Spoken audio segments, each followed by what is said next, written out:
Ladies and gentlemen, boys and girls, we return with the 150 Motorsport Round 3 live from Cadwell Park. I'm James Parfitt, going to be joined in the booth by Saagar Bakashi. He's going to come and enjoy that, as you've just seen it on your screen.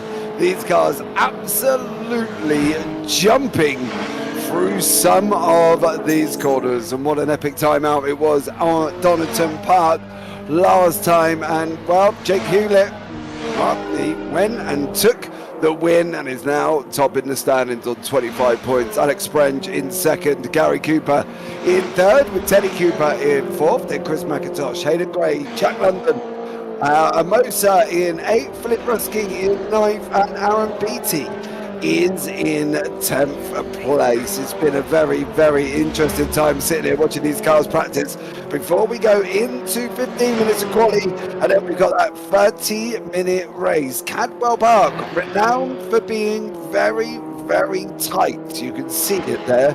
Probably just enough room for these cars to go too wide, but let's bring Saagar into the booth. Saagar, welcome in, bud.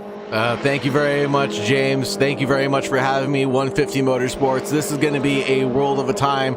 If you've driven the Nordschleife, this is like a mini Nordschleife for these mini GT cars. That's what I'm going to call them, or mini TCRs, let's call them. We've got Cadwell Park, 13 corners total, 7 to the left, 6 to the right, elevation change of 164 feet. The most famous part being where Ryan Turner just got a little bit airborne through the mountain section, a steep hill where cars and motorcycles will experience their dramatic rise, and rising and falling, these four-wheeled vehicles will turn into two-wheeled bicycles throughout any single one of these corners, James.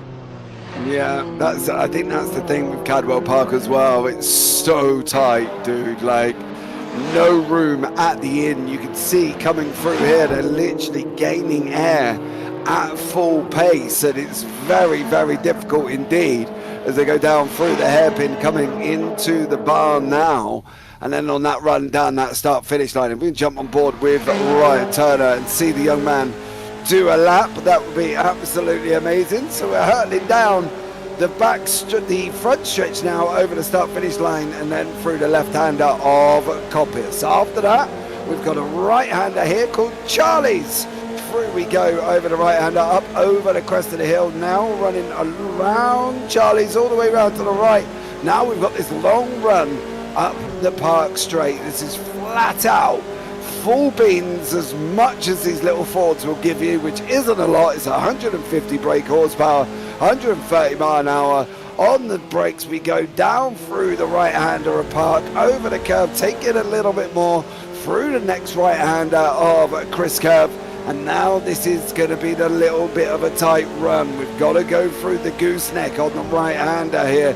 So hold on to your hats as we go right. Then we're going to go left. We're going to try and pull it in. Nope, we don't want to go on the grass, but in through Mansfield. We've made it through the first tricky sector of this racetrack. Now we're coming down the hill. We're going to have a right. Then we're going to have a left just at the end here, and another difficult situation in junction. Up through the mountain, we're going to go through the left, through the right, over the right-hander, up into, through into, coming into Hall Bends now, through the right. Now we drop down the hill, through the left, through the right again, over the hill, through the left. You can see us working the steering wheel, through the right-hander at the hairpin, and then on into Barn, the last corner on the circuit. That track, Saagar, looks like you're going to do more workout on this track than you would do in half an hour in the gym. Absolutely. These guys are working it like they're working the Nordschleife right now. This is absolutely tremendous how he was able to keep it on track. He was working that steering wheel like he was a lumberjack, just sawing away left, right, and center, trying to make sure that he maintained his car on the black stuff. But I am curious about the cars going off into the green stuff, touching the grass. Do you think that'll be detrimental to some people's chances of getting a valid lap in during the qualifying session, James? Well, generally, as they mostly work, if you get an off track, your lap's invalid. You know what I mean? And everything's generally the same across all simulators. What they kind of want to make sure that they're doing is kind of getting a banker. They need a banker lap. They don't want to go too slow, whether in the 148, something crazy at the back end, but they want to go and get a banker lap in. That's going to be the most important thing. With the nature of this circuit, and you can see it's not very tight at all, they've got to make sure they could get that lap in qualifying. If they don't, well, then we could see a few people at the back without lap times. I think that's the problem. Get it in. That's imperative. Get your first lap under your belt. Get some form of time on the board. Those sound like some good keys to the qualifying strategy. Get your banker lap in, stay away from the green stuff if at all possible, and build that speed up slowly but surely. You don't want to push too hard too soon and then go ahead and invalidate all of your attempted laps. You want to go ahead and build that up slowly rather than doing it a little too fast or being a little too aggressive there on the start. And it looks like the session may have restarted. Let me double check. Now we're going to be heading over into qualifying. We've got 15 minutes of qualifying, then a 30-minute race, of course. Then, oh, hold on. We may have an issue. Oh, yeah.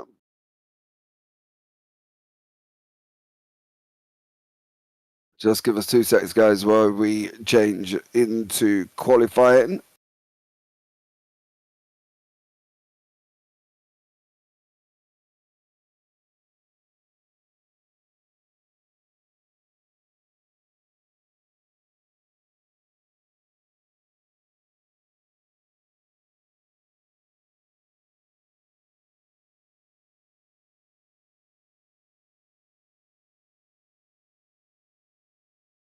No.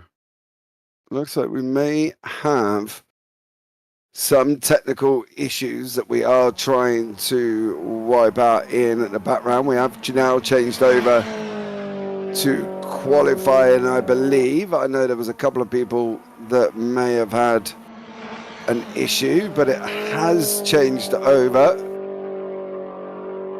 And at the moment, we're down to 6 drivers out of 24 that were initially down on this track. You see a couple of more people joining us as well, and it looks like we may be all good. God, that was a heart-stopping moment, Saagar. With all the technical issues that have been going on over the past few days, that was a heart-stopping moment for certain, thinking that we were in the wrong session or something along those lines. But no, they just had to roll it over to a new session, and qualifying is getting underway quick, fast, in a hurry. The drivers are all getting back into the session, and we're going to see some wonderful racing around Cadwell Park in no time for sure. And boy, oh boy, is this a beautiful circuit. The moderators have done a great job of creating this circuit to its full likeliness. Of course, I've never been to Cadwell Park, so I don't know for certain, but the asphalt looks amazing, the grass looks amazing, the curbs look like they're punishing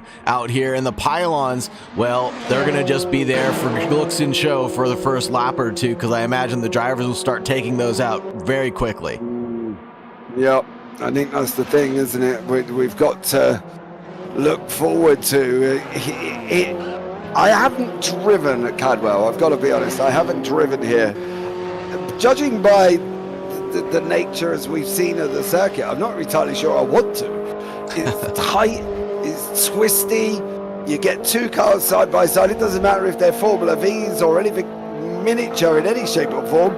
God, that sun's all bright. And it looks like you could be in trouble. It's a weird circuit. It's punishing. It just reminds me of the Nordschleife, of course. Nords being very popular across so many sims, as well as Assetto Corsa right now. This is just such a tight and twisty circuit with a lot of elevation changes. That's all I can think about, is how punishing and challenging it'll be for drivers to be able to pass here. And this is not going to be like Donington Park, where a couple of drivers were able to use maybe slight touches to pass the other vehicle, or slight touches when they were getting around another car. I think when you have a slight touch here, it'll be race ending for certain, because there's absolutely there's a ton of runoff maybe at some parts of the circuit, but when you go off into that runoff, you are going to go off into Never Never Land. You're not coming back onto the black stuff anytime soon. You are right. The nature of it, I don't even know if I'd want to go and watch racing here. And I never could know if I'd end up with a car on my head. You know what I mean? It's that tight and that twisty and hard on the brakes. You see on board with Jake here, it's just very, very tough in general through the barn. Call me a wimp as much as you want, guys, at home. I'm definitely probably chickening out of driving at Cadwell Park, I think. It just seems a very difficult circuit. And I think that you are right. If there is a little bit of punter passing, I think you could end up, well, you just might as well audition for Stranger Things and head off into the Upside Down. For certain, one of my dreams is to watch motorcycles go around here at Cadwell Park and get a little airborne. That in the Isle of Man, of course, but that's nothing that we'll see in AC anytime soon. Well, actually, maybe there is an Isle of Man, but nonetheless, we're here to watch these Ford Fiesta MK6s go around, and they're doing a great job of doing it. Produced from 2005 to 2008, it offered a good balance of performance and everyday usability. These 2-liter dual overhead cam, 16-valve inline 4, revving at 7,000 RPM, pushing around 1,900 cc's. They're very small, but they're very powerful. They're like little roller skates on wheels, and the problem is you put enough gruff in a roller skate, you're gonna give something that is life-threatening. And I think that's the thing with these little 150s is at times it's like taking your life in your own hands, because they do look very, very tough to drive. If anybody's driven in them, let me know there as well. You can see, I think it was Jake Hewlett going around Barn, I believe it was, on 2 wheels. And wow, if it's going to be 2 wheels constantly around here, it'll be like watching motorbikes. Pretty much. That's what my expectation is especially with these tight and twisty corners that they're carrying so much speed through. It's going to be tight and twisty. These things are going to be up on 2 wheels for a lot of the time. These things are a lot of fun. I did decide to take this thing out to the Nordschleife, and I barely got half a lap done before I turned into a bicycle and flipped my car upside down. So the drivers that are out here that are able to put together a good lap time, the drivers in the top 10 all getting points for their hard efforts and fighting the war fight that it takes to get these things around Cadwell Park. Doing a great job, and I've got to commend them for their skill and their fortitude to be able to keep on pursuing these excellent lap times that we're seeing. 41.9 out of Jake Hewlett, Butsy with a 43, 43s all the way down through P4, then the 45s, and the rest of the drivers still trickling in their lap times right now. Yeah, they're coming in slowly. I do mean slowly here as well. There's the bottom half of the grid that haven't currently set it. You can see from McIntosh, Emerson, Stalzek, Pinnock, Sprango, Beatty, Gray, Varga have all not got times on the board. So we'll see how they get on. 4-minute 15 from Amosa. What was he doing? In reverse on that one. I'm sure that must be some form of trickery that we've got working here. There's a car off the side of the circuit, and very, very tough indeed. That's Pinnock, who is in that white machine at this moment in time and trying to set a decent lap here to get him near the front. Good race last time out at Donington Park. It did get a little bit hairy at times. I think the word you're looking for is argy-bargy. It got a little argy-bargy at times, and but it sure was good fun. I think all the drivers said no love lost between friends, and I think all these people are going to remain good friends out on track. And you just said Amosa had that 415. Now Amosa able to go into provisional pole right now with a 141.863. Talk about turning things in the timing tower up on its head. Amosa with P1 takes it away from Jake Hewlett. Now in P2 right now, our former race winner and our championship leader, if I'm not mistaken. Yeah, Hewlett at the moment is in first place. Amosa is down in 8th. We did say that some people love race circuits, some people don't, and obviously Amosa loves Cadwell. He's out in front by just under a 10th at this moment in time here. So fair play to Amosa. Good job from that one. Chris McIntosh goes over the line in 5th place, 4.87. So good job from him. And there's still a couple of minutes. They've got just over 5 minutes to go. That is somebody in the wall. Tim Bird in the wall there as well. Never good when you end up like that. That is not going to give you a time. Saagar, what do we think is going to happen here today? I think realistically, we're going to see some crazy things happen at turn 1. I think not all the drivers are going to settle in and go, single file line through turn 1. I don't think there's just enough length of room for them to figure that all out. So I think we're going to see at least 3 drivers go off at turn 1, and then going through the mountain section. If the drivers aren't nip and tuck by then, we're definitely going to be seeing some issues at the big mountain section. But I think realistically, we're going to see some great racing nonetheless. Regardless if a couple of drivers end up off and into the S's, I think overall we're going to see a great battle between the front 3. Ted Cooper Motorsports, Jake Hewlett, and Amosa. But I think the battle in the mid-pack is going to be even more exciting because Donington provided great mid-pack action even when the front of the grid was super quiet. Yeah, it did. And remember, I think at one point we were trying to go 3 or 4 wide down into turn 1, which was all a little bit frantic for everybody involved on that. I'm hoping, and I'm saying this in the nicest possible way, I'm hoping we all get at least past the first lap. I'm hoping too that we get full and one safe, clean lap in before we start seeing all the argy-bargy coming out. That's for certain. Hopefully, we'll start seeing a little bit of that come in towards the mid-pack of the race when the pace starts showing itself a little bit more and more, and these drivers kind of get some clear air, and we start seeing it look more like a track day than an actual race. But I think overall we will see some high and hectic action going forward. Yeah, I think if we can get past lap 1, we might be okay. But as you said, the racer in everybody kind of ends up making you do that.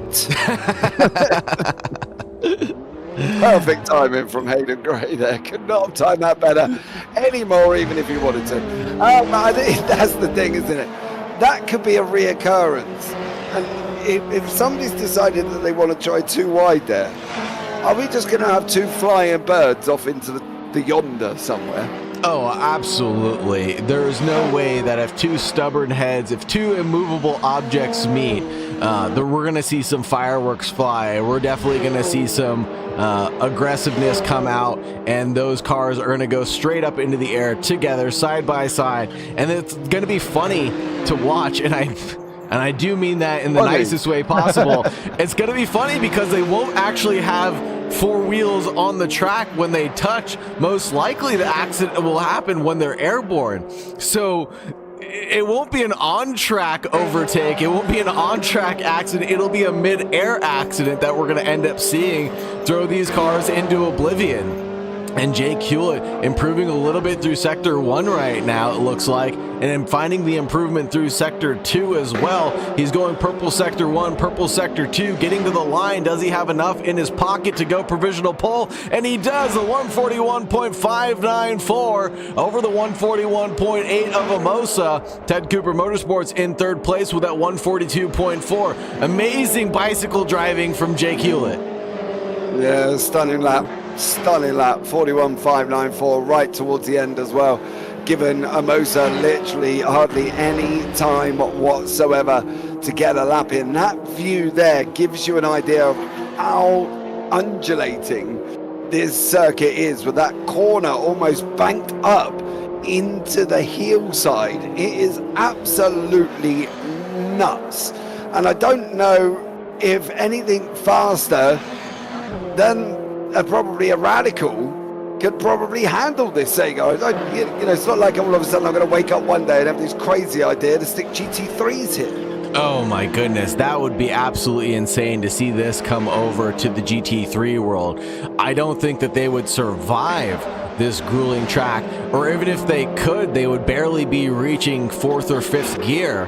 That's for certain. The straight's not long enough, the straightaways between all the curbing's not long enough, and they might just find themselves understeering off of the track. The only cars that I could think might do well would be the Porsche. Maybe. I don't know. The new McLaren Evo's pretty nifty, so it'd be interesting to see if they can actually muster that to come round. But I think, to be fair, SR8s, SR10s, SR3s, SR1s in the Radical families probably can handle this. As I said, I think by the time we get to GT3, we're going to be in deep trouble. I'd love to see the little Renault Clios around there, Mazda MX-5s. I think that would be a good set of racing as well. But it seems to be the small cars only. I think if you start sticking GT3s, GT4s, you're obviously not going to get into your LMP2s, LMP3s, or GTPs, because that would just be, well, it would be nuts, basically, before you'd even get to the end of the lap. But I think, a track sometimes suits the car type. And the cars here that we have suit the track. So that can only mean that everybody's going to survive and we'll get great racing. Yeah, so much great racing is what we're about to see, and I am just so curious about what the first lap will have for us. Will it be calamity, or will we just get an utter showing of skill and brute force as the drivers all try to navigate the tight and twisty circuit of Cadwell Park? And Chris McIntosh getting absolutely airborne and lands on the front left wheel. He didn't even turn that thing into a bicycle. He turned it into a unicycle. I think that was the first time we've seen that all season long. Now, dearie me, I'm sitting here, fingers crossed that they all survive this. I cannot physically see them all getting to the end at this moment in time when you see Chris McIntosh going absolute up in the air, landed on the front left as you're looking at the car, the front right, sorry, as you're looking at the car, and literally booming down on that suspension. I am surprised that that car even remotely held its shape after that, because normally they kind of just fold in, brake, and flip them off sideways. Absolutely insane. And you can see the ABS getting triggered as well. Full lockup as he pumps the brakes in midair, comes back down, big puff of smoke coming out as the wheels are locked up because they're in midair. And that's just how ABS ends up working on this older generation of cars. You know, once you're airborne, the wheels are still spinning. It thinks that there's track underneath you, but there's nothing underneath you but thin air. So that's the issue that the car drivers are going to have to run into right now, is what exactly is their ABS system? What exactly are their electronics going to do to help them out get through this race? I dread to think. I'm dreading to think. We're just checking that everything is okay to go over into the race before we get going. Again, here for well, if you come out of this and you don't like racing, well, how did you find this channel? Because I think you are in for some absolute barnstorming action. Flying cars will turn into hovercrafts. Aeroplanes will not get near them because they're so beastie. Let's see what goes on, because I got this funny feeling it is just going to be absolutely insane. I brought a new chair to sit on the other day because I broke my last one. No surprise. I really don't want to break this one jumping up on my feet, Saagar, getting ready for sort of what plans to be sky-high action. You got to get yourself one of those standing desks, because I'm ready to pop it up into standing desk mode right now. That way when I jump, shout, and scream, you guys can all still hear me coming through the boom microphone that I have set up. But the qualifying session has been concluded, thankfully, and the race anticipation is about to complete as we've got all the drivers lined up and ready to go. Jake Hewlett, Amosa, Ted Cooper Motorsports, Butsy, McIntosh is in your first two grid spots. And we have Turner, Russick, Sprange, Beatty, Hayes, Pinnock, but the lights are going red right now and ready to go green. Ladies and gentlemen, we are green. Hewlett got off the line. Amosa is there as well. They're alongside each other. Run down into the left-hander of Coppice. Hewlett should have the inside line. He does manage to hold it at the moment. Is he now going to be able to get it? He's now on the outside. Round he goes. You can see all the other cars. This is not going to end well. One is off in the grass going into the little lawnmower, and Amosa's got out in front on that run. Up through Park Stretch we go, coming into the right-hander of Park now. Amosa got over Hewlett, and that was imperative, and he knew he had to do that at the beginning. Absolutely. Track position is everything as Hewlett looks to the inside line just to try to scare Amosa into a mistake, and possibly did get that scare in. And there goes Hewlett up the inside, back through. He is able to go on Amosa side by side now as Amosa and Ted Cooper Motorsports in the background. And Ted Cooper Motorsports gets a little argy-bargy, throws his elbows into the ring, and they go side by side back through. Amosa gains that position back, but just barely. But there's more calamity in the background as Gray is getting next to Peters. And oh my goodness, it is mostly clean. I think we've only lost Butsy and the number 11 of Lessinger in the background coming into the first part of this circuit. Yeah, I think so as well. Let's go home to the leaders because they are coming through the tricky left, right. There is Amosa. He's following Hewlett now. Through the left, through the right. It sounds like a song where you jump up and down and to your knees. What a massive air from McIntosh in the background. Through the right-hander off Hall Bends.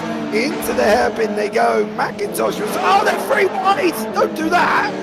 3 wide through the hairpin. These drivers are leaving it all out on circuit, and surprisingly nobody got hurt in all of that. No drivers, no Ford Fiestas were hurt in the making of this video.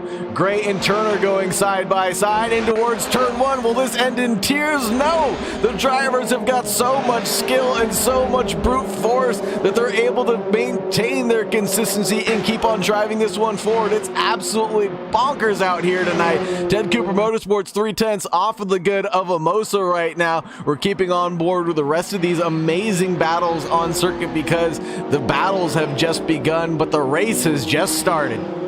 Yeah, that one, Hewlett out by 1.3 at the moment as well. Mosa in second. You can see Cooper's tucked in right behind him. Right, literally right behind him, through the right and left of the gooseneck, coming down the hill. Mosa's running a little bit squirrely, and Cooper's going to take the inside line.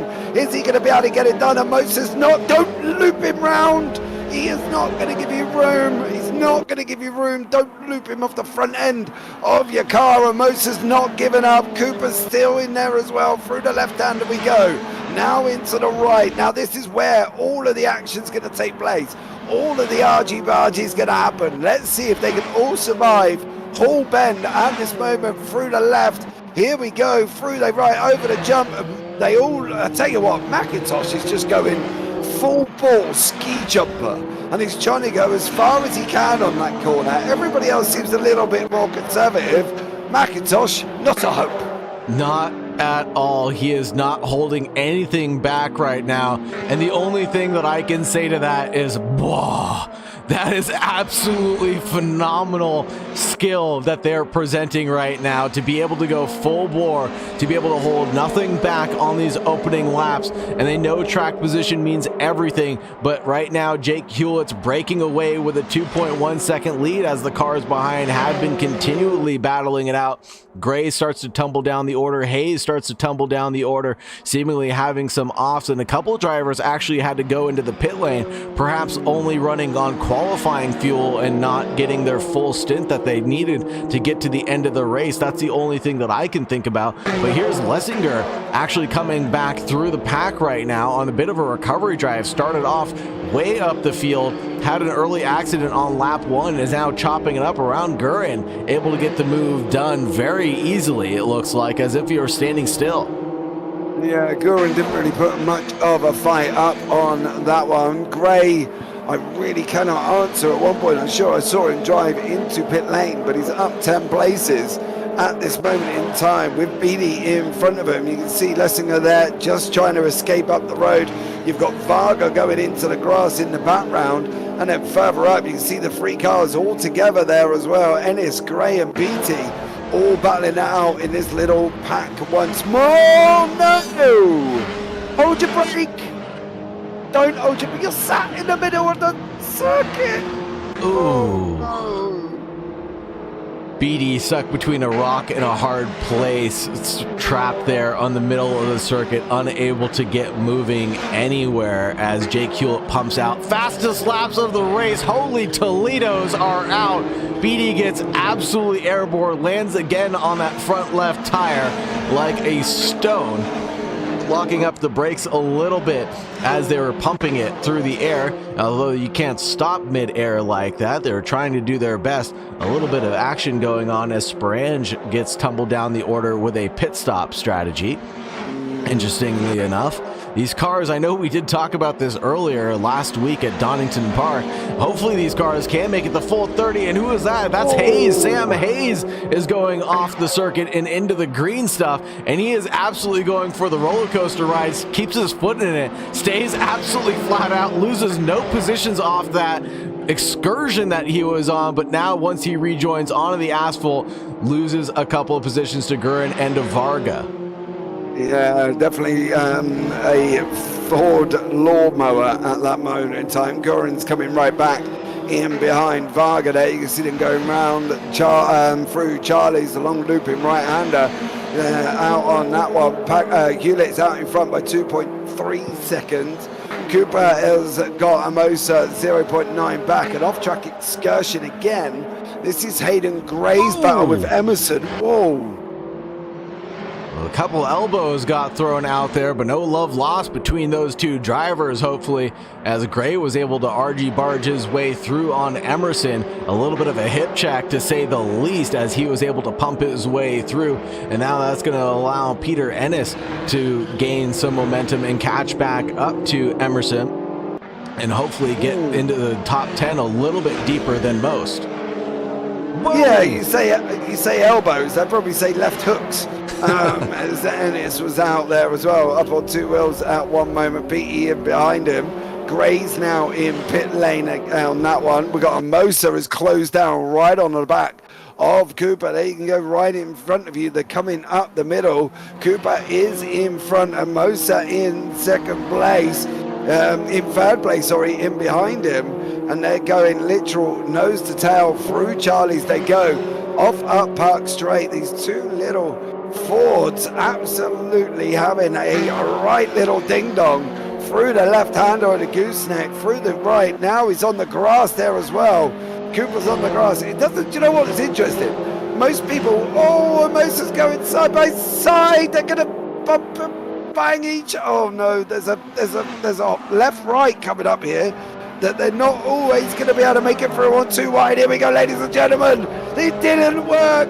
Cooper went off and Mosa went on one wheel at one point, turning the car, and Cooper's come out in front. Surely he's got to relinquish. Wow. McIntosh squeezes his nose right into that battle, enforcing a three-wide situation. Holy Toledo! Amosa gains the lead, though, into second place. Cooper in third. McIntosh throwing his name in the ring, says, hey, I know this is a two-way battle, but tag team me in, buddy. I want a piece of the pie. And he sure grabbed a slice, threw some whipped cream on top, and gave us some entertainment there. That was absolutely nutty. Dude, I don't even know where he was coming from. All of a sudden he was there, his nose was alongside, and next thing you know he was going into Hall and decided, we can do this free wide. Yeah, right. You barely fit two cars on the racetrack, let alone three. He didn't care, McIntosh. He was going for it through that one. Fastest laps coming through on the left-hand side there as well. Great little action taking place from Butsy, Varga, Lessinger and Spranger. You can see Tim Byrne has just made his way forward. Looks like Varga's in pit lane or has got a penalty. Or it looks like he's actually in pit lane because he's dropping down the order as well. A couple of people in pit lane here at this moment in time. But absolutely, Mosa was having a right little ding-dong. Peter Ennis is just about to go into 8th place or 7th place over Emerson. And again, they're using each other to stop. You cannot get a clean pass done around here. I can count on one finger alone the number of clean passes that I've been able to count throughout this race, and less times on my fingers and toes how many times I've seen these cars go up on two wheels just like we've seen. These drivers are absolutely sending everything that they have. They've been practicing all week. They've been practicing with each other. The amount of competitiveness is huge, but I think the camaraderie that everybody's been able to show, whether it's been support in the Discord to help get mods sorted out, or whether it's helped to get setups dialed in and make sure that this is a fair and clean championship, the support from 150 Motorsports has been phenomenal, and I just want to give my gratitude to all of them and gratitude to the drivers for putting on such a wonderful show for us tonight. Yeah, absolutely. It's been an absolute barnstorm out already, and we've still got 20 minutes to go. Don't forget, guys, you can go and head over to 150motorsport.com and go and check them out as well. The ultimate destination for all Ford performance, ST and RS needs. So go and check them out there. Again, Beatty and Emerson running side by side now. Beatty's going to have that line. It doesn't look like Emerson's really wanted to fight that, and Beatty did get through and is now setting on his way after Peter Ennis. But Hewlett out in front, 6.4 seconds, and Mosa's not got that luxury. McIntosh must have made a mistake because all of a sudden he's lost 1.5 seconds from where he was onto the back of Cooper on that one. We got a DNF for Hayes, a DNF for Gray, and we've already lost 2, but we've still got 18 runners. 18 runners is all we need to have a good time, and it's amazing how these drivers keep on finding each other lap after lap. Coming up on track, Peter Ennis going off circuit and rejoining behind Butsy, but in front of Emerson, and hopefully Emerson will give him a run for his money and say, hey, I know you still want to hold on to that position, but I want a piece of that pie as well, and I want some additional championship points for my sake. And absolutely fun. If you ever want to drive these things in real life, I'm sure the 150 Motorsports guys can help you out with that. Oh, hook me up, son. Where do I sign up and where am I heading? I can tell you that much. It's Christmas, I don't care. Christmas Day can go on hold if I get to drive one of these. It'll be fine. Just let me know, 150, if you are listening or watching back, you want to reach out and give me a little bit of a practice drive in real life, of course, not talking about on AC, in real life, then let me know on that one. Lessinger now, that's Butsy in front, and the blue of Lessinger in behind him, as these guys coming into the right-hander at this moment in time into where they were at the backside of the circuit at that moment. Cooper here as well is on his one round Charlie's. He's must have made a mistake somewhere, because he's ended up behind Turner and behind Rusick. Yeah, a big mistake out of Ted Cooper Motorsports right now. That's why I switched over to him, trying to figure out what exactly bequeathed him to fall back from that third place spot down into sixth place spot. We know he has the pace, but the consistency may not have been there, and he seemingly made some small error in his ways and ran off the circuit, as we see someone that might be Beatty in the background. No, it's not. It's someone else in the background going way off circuit, but Beatty is going off circuit just on cue as soon as I said that. And it looks like the gaps have pretty much settled in right now between most of the drivers, and we are starting to see that kind of track day event coming out. Oh, Turner and Russell going side by side just on cue, and they're bumping and grinding through the chicane a little bit of a bump draft there as Russick holds on to the space between Turner. Yeah, I've got an update on Sam Hayes. Unfortunately, he was disqualified from the race for apparently revving the engine on the grid. Now, I didn't know that was a thing, but apparently it is in AC, and on that one. So that's why we lost Sam. Wow. I know. I didn't realise that was a thing. Apparently it is. I know Laguna Seca has noise restrictions. I didn't realize that Cadwell Park also had noise restrictions on the grid.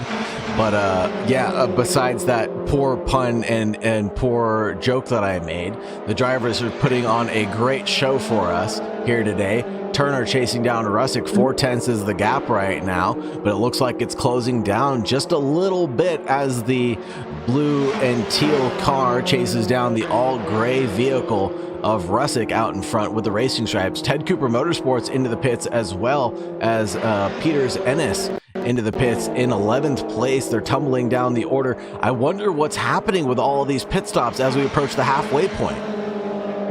I'm just on that. I wonder if I'm just trying to find out, because I wasn't aware that there was a fuel restriction, but I'm also wondering why all of a sudden everybody's diving into the pit lane. So I'm just going to find out.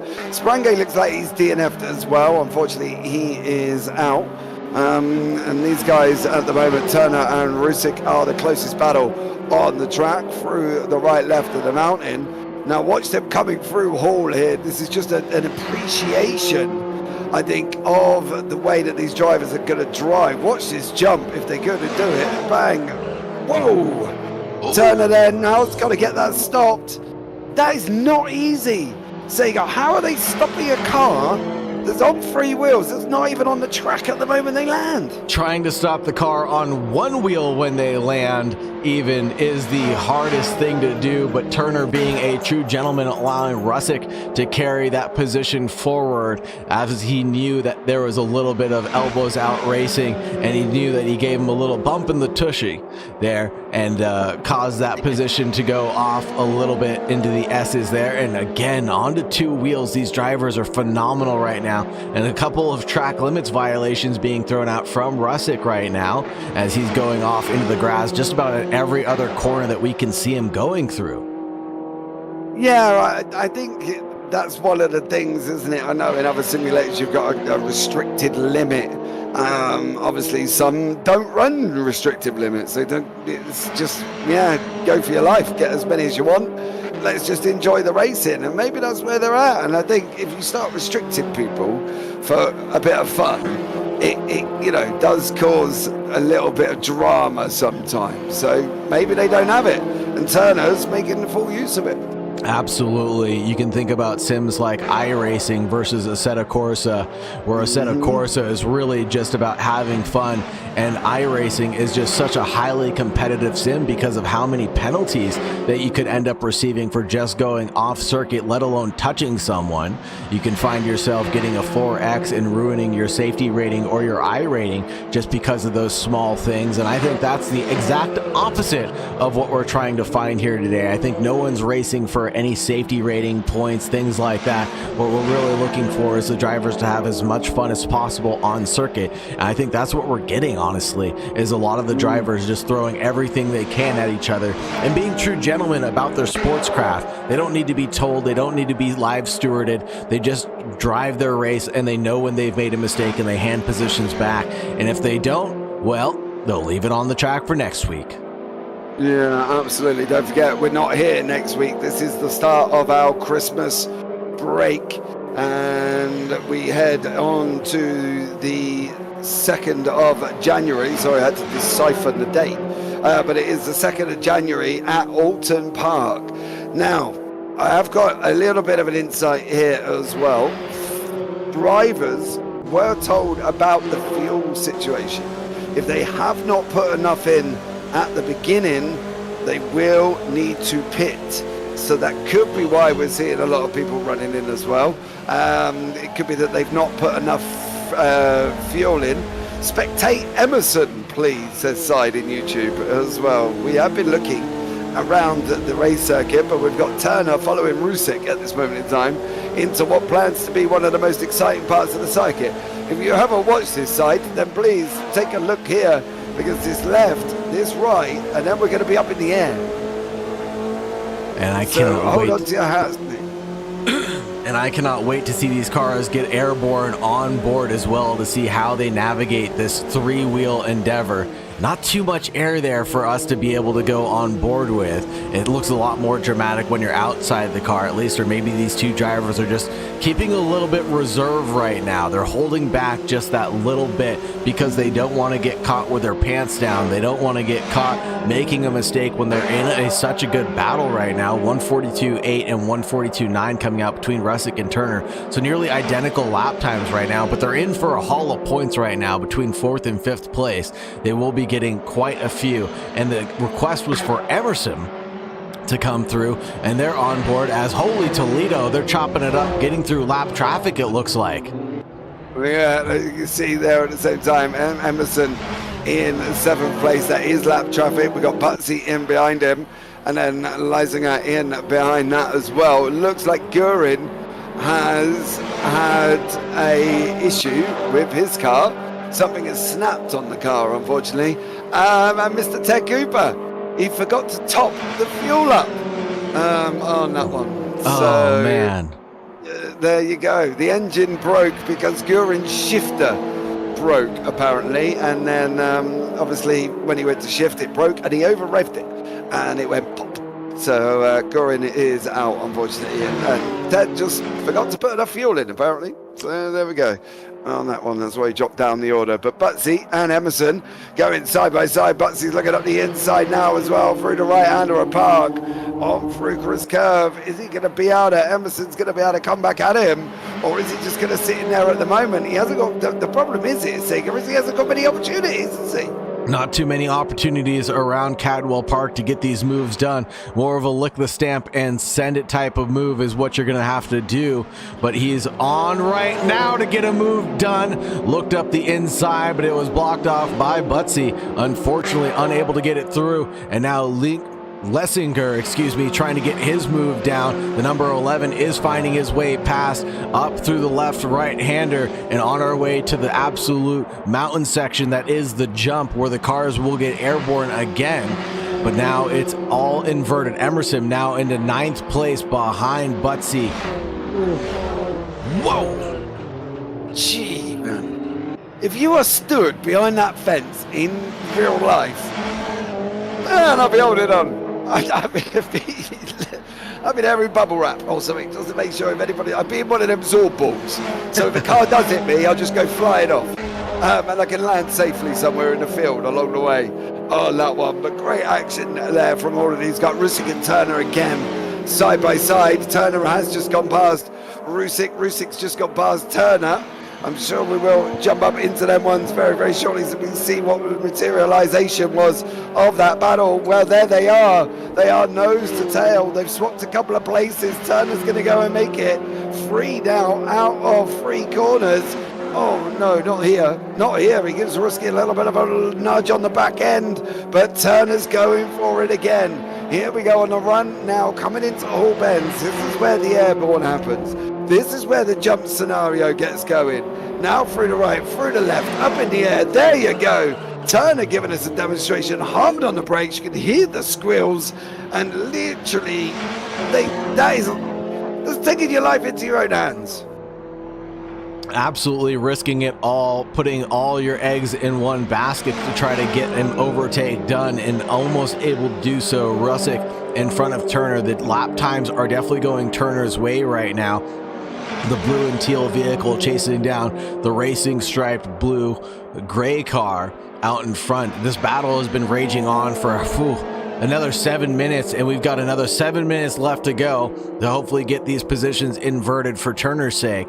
And for Rusick, hopefully he can hold on for one more day and claim 4th position. Always a bridesmaid, never the bride, let's say, but McIntosh in 3rd place right now, being that bride of Amosa as well in 2nd place, and Jake Hewlett, the groomsman, in 1st place, leading on the 13th lap by 9.9 seconds, 10 seconds on the clock. Yeah, that is insane. It was almost crazy in a race I watched earlier. It looks like Peter Ennis may have had a little bit of a problem. Pinnock's just gone through there. That's through the last corner. I do wonder whether or not they've come out of Hall Bends and he's ended up facing the wrong way at some point, or something, some drama has come to them. But back up in the Turner Rusick battle, through the left, through the right. Turner's not giving up here. Is he going to go fast enough where he ends up jumping Rusick? Now that would be a sight to see in these little cars here. Over the top he goes. Is he going to be able to make it? No, he seemed to be backed off that one. It wasn't as much speed or air for Turner, as Rusick did just make a mistake going into the right hander of the hairpin. He made a little bit of mistake, but he's still looking, Turner, looking like he wants to take advantage of that slight mistake. Going off circuit did not hurt his lap time at all. The lap time still going Turner's way, just about a 10th faster, so he is catching lap after lap, or maybe he is pushing that car a little bit faster every single lap as the Falcon Mobile gets up on 2 wheels and it gets going again one more time around this amazing Cadwell Park circuit. Beautiful looking mod that we have here, and it is absolutely phenomenal racing that we're being treated with. Up and down the grid we've seen battles come and go, and here's another one that we're finding. Lessinger chasing down Butsy again, and this is the battle between 8th and 7th position on circuit. Yeah, absolutely. Butsy in the front in the black and silver, Lessinger in the blue. Whoa, dude, one move, we're not weaving and knitting a jumper on that line. Butsy's got to be a little bit careful now as well. He's moved multiple times and not always was it safe. Lessinger's got to pick his moment. If Butsy's going to keep moving like that, Lessinger, the only way he is going to get past is a nice little shifty punt on that one. So Butsy's got to be a little bit careful here, Saagar, because if he does that in the braking zone, Turner's got a little bit doodah. Rusick's come through, and Rusick does get back through after Turner's little excursion on the grass. I do wonder whether or not that was a too wide moment in through the mountain. Over the jump we go. Turner's now back on full bore again. But Butsy's got to be careful there, because if he moves in the joint braking zone and Lessinger doesn't, anticipate that, he's just going to punt him off the circuit. Absolutely, that's for certain. You called that one like you saw it, for certain. Moving a couple of times in a straight line right before the braking zone and even into the braking zone. That's only a cause for collision going forward if someone is not driving with their foot on the pedal, waiting in anticipation for one of those moves to get a little bit cheeky. And most drivers are not able to react in that blink of an eye time, 0.2 of a second. So hopefully we won't see any more of that. But in the meantime, Rusick and Turner did invert positions, and now it's back to where we were previously. But a big mistake from Turner is what allowed Rusick to go back through. That's the glimpse of that, a glimpse of that shot that we ended up seeing. And keeping an eye on the Lessinger and Butsy battle as well. We've got two brewing right now. We're going to have to pick and choose, as well as Pinnock and Peter Ennis. They're battling it out left to right and center as well. I just say pick them as they go through Hall Bends. That's what I say. See which one gets the most amount of air. That's the most exciting part here. Rusick now in through the left-hander of Mansfield. Is he going to be able to hold on? Turner's coming at him once more in the teal and blue. Here's the go fast stripes on Rusick's car. Going to make him go faster. Well, ladies and gentlemen, you're going to find out through the left. Through the right we go, up through the mountain, up now into the tricky part. This is where Turner will get air. This is where he's going to go for it now as well. Through the right, over the grass he goes. Here's the jump. What goes on? There's Turner up in the air. He can't get up the inside of the hairpin. Nothing doing this time. He's trying. Turner is trying and trying and trying. And Rusick's just, blocking them every single time. And now we've got a three-way battle between Butsy, Emerson, and Lessinger, and we're going to switch over to that in just a few moments, but I think there might be a move brewing here going into turn one as we're nearly approaching the final lap. And we've got this lap plus one more by the looks of it on the timing tower. Rusick really trying to put on his defensive hat as much as possible right now, and Turner going off into the grass a little bit, but no love lost there. Maintains that momentum and speed, and that's what matters most in these cars.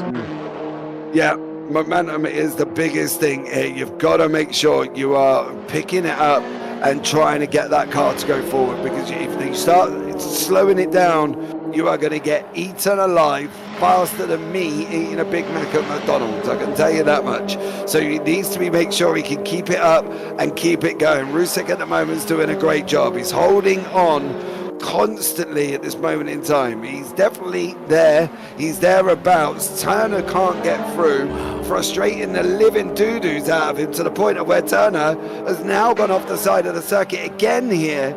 And at the moment, Turner looks like the one who's getting more frustrated than Rusick is, who's the one defending. A lap traffic coming at us. This will be the 13th place position of Tim Bird.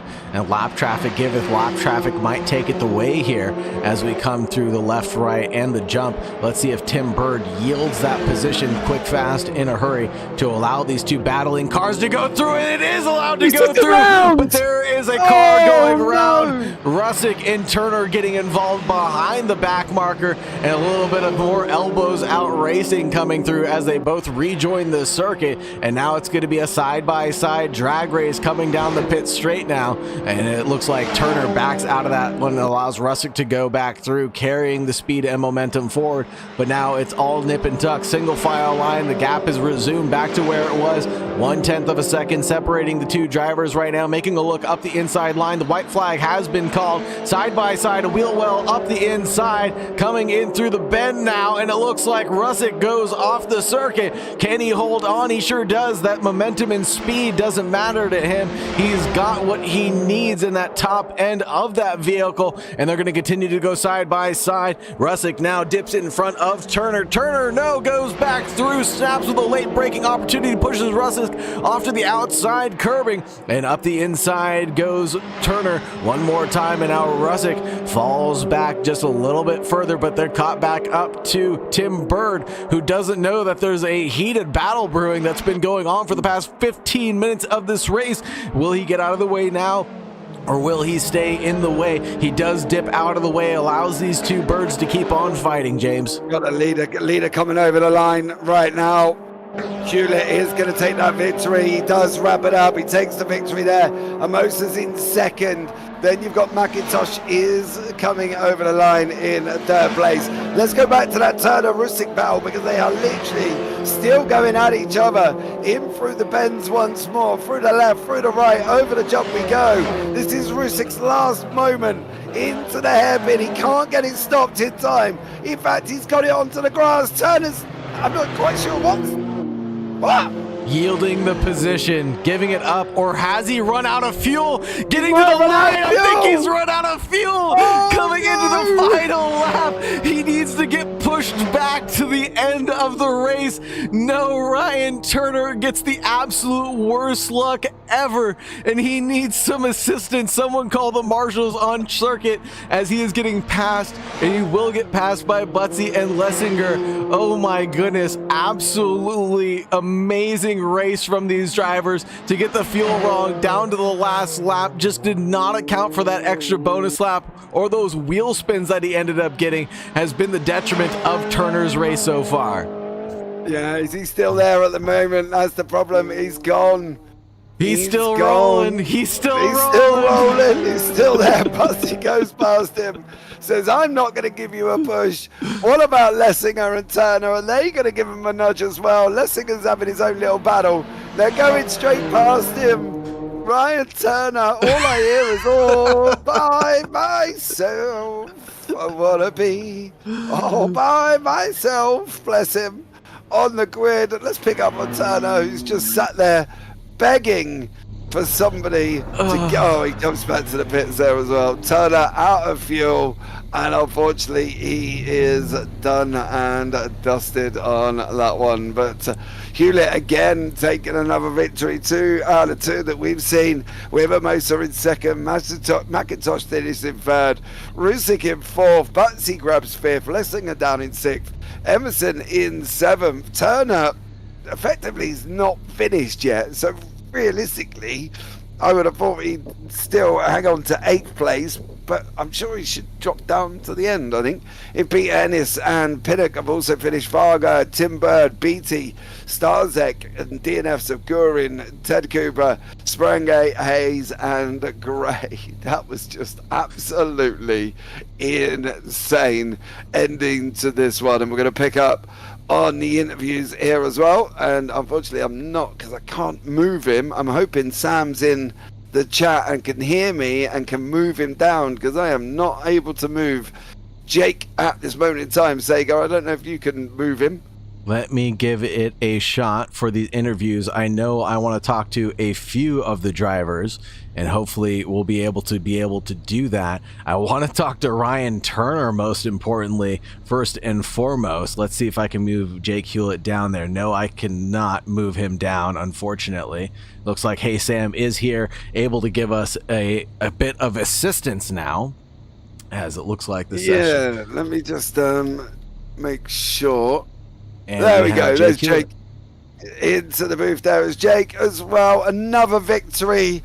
2 out of 2 that we've seen, dear sir, and a combined lead of around about 23 seconds there, Jake. Absolutely stellar run again. Good evening, guys. Thank you for putting on such a great show, and obviously thank you to 150 Motorsport for the series that we got going on here. Yeah, just obviously keeping busy over the winter period, trying to keep the reps in for all the real racing and coaching that we do, and what better way, right?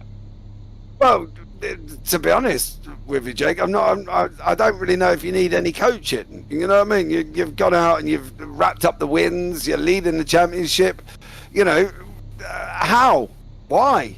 Is it practice? Is it just your skill level? What is it, Jake? Yeah, so I guess for those who don't know me, my name's Jake Hewlett. I'm 32 years old. I've done racing on and off a sim my whole life. And in 2022, we took to the real world, won a championship on our debut, all run by myself and my father with my own knowledge.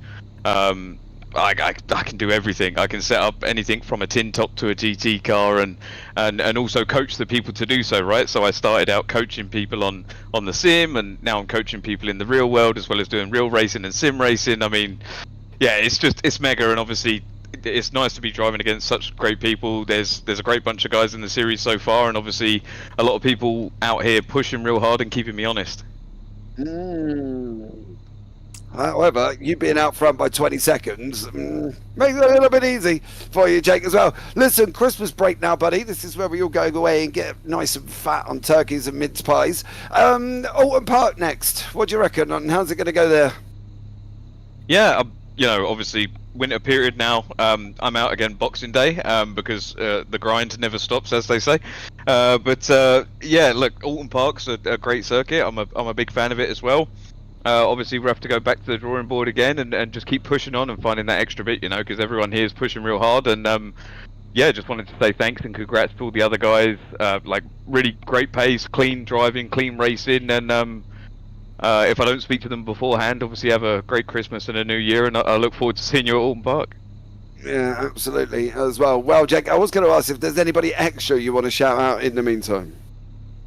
Yeah, just obviously those who support me and come through my personal business. Obviously, you can check me out at Jake Hewlett on Instagram if you want to learn more, or jakehewlettracing.co.uk. Big shout out to Team Europa for supporting me this year, and a hell of a lot of patience whilst I was developing one of their cars. And it's honestly too many people to thank, and you'll always forget somebody, right? But yeah, just the guys know who they are. And yeah, just thank you so much for the support, and I look forward to working with you guys again. Okay, Jay. Well, thank you so much for joining us there, buddy. Look forward to seeing you at Alton Park in a couple of weeks' time. Cheers, guys. Have a great Christmas. Take care, man. Cheers. And you.